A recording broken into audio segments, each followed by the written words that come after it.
को क्या संबोधित किया, आप बताइए जरा हिंदी में। हाँ, अभी जो गठबंधन हो गया है उसमें अगले विधानसभा में 90 जगह राष्ट्रवादी को मिलेगा और 15 जगह एमपी का मिलेगी, एक एमपी का मिलने वाला है।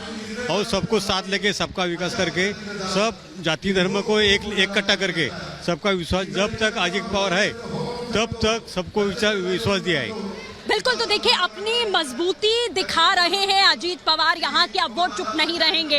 लंबे समय से जो कुछ भी एनसीपी में हो रहा है उसे लेकर वो चुप रहे। इससे पहले प्रफुल्ल पटेल ने भी यही कहा कि अभी तक सिर्फ और सिर्फ संघर्ष करते हुए अजीत पवार को आपने देखा कि कैसे उन्होंने संघर्ष किया, लेकिन अब वो नेतृत्व करेंगे। अजीत पवार ने ये भी कहा कि शरद पवार की अब उम्र हो चुकी है, हमें आशीर्वाद दें, उनकी सलाह से, उनके नेतृत्व से हम आगे काम करते हुए नजर आएंगे। लेकिन अब वो बैठे, जो राजनीति होनी थी वो हो चुकी। सुप्रिया सूले का भी उन्होंने जिक्र किया कि अध्यक्ष के तौर पर वो हमें मंजूर थी, लेकिन किस तरीके से फैसला पलट दिया गया, और अगर फैसला पलटना ही था, रेजिग्नेशन वापस लेना ही था, तो ये फैसला क्यों किया गया था, इस बात का भी जिक्र अजीत पवार यहाँ पर करते हुए नजर आए। 2024 में मजबूती के साथ भारतीय जनता पार्टी आएगी, इसका जिक्र अजीत पवार ने किया। तीनों ही दल बीजेपी, एनसीपी और शिवसेना एक साथ मिलकर मजबूत सशक्त सरकार बना रहे हैं और कैसे जनता के लिए काम करेंगे, राष्ट्र के लिए काम करेंगे, उस बात का जिक्र बार बार अजीत पवार ने यहाँ पर किया और कहा कि अब मैं चुप नहीं रहूंगा।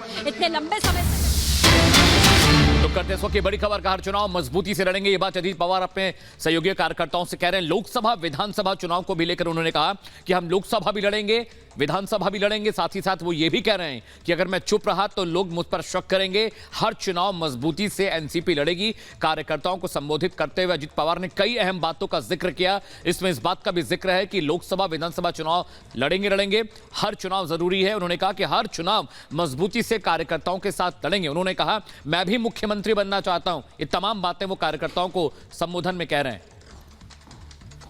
सगळं कशा करता की महाराष्ट्र पुढे गेला पाहिजे, देशातलं पहिल्या नंबरचं राज्य म्हणून महाराष्ट्राची सर्व क्षेत्रामध्ये ओळख झाली पाहिजे, हे माझं स्वप्न आहे। आणि त्या पद्धतीने काम करत असताना त्याच्यानंतरच्याही काळामध्ये आपलं 2004 ला सगळ्या भुजबळ साहेबांच्या नेतृत्वाखाली, आर पाटलांच्या नेतृत्वाखाली एवढं चांगलं काम आपण केलं की आपले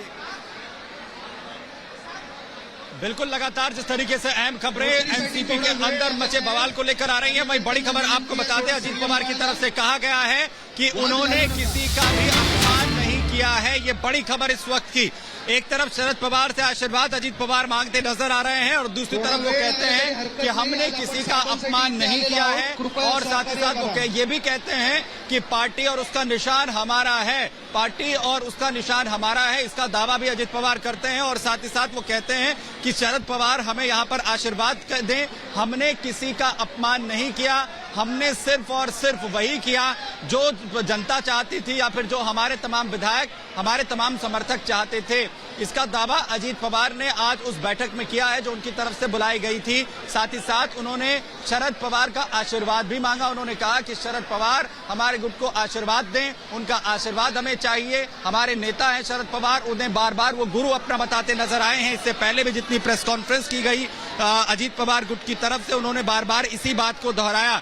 वहीं अब एक बार फिर से वो ये कहते नजर आ रहे हैं कि हमने किसी भी तरीके से अपमान शरद पवार का नहीं किया है और अपना आशीर्वाद शरद पवार हमें यहाँ पर दें। ये बड़ी बात अजीत पवार की तरफ से कही गई है। जो बैठक एमईटी में बुलाई गई थी अजीत पवार गुट की तरफ से, उसे लेकर अजीत पवार ने संबोधन अपना दिया, जिसमें बिल्कुल सुमित वापस लौटेंगे।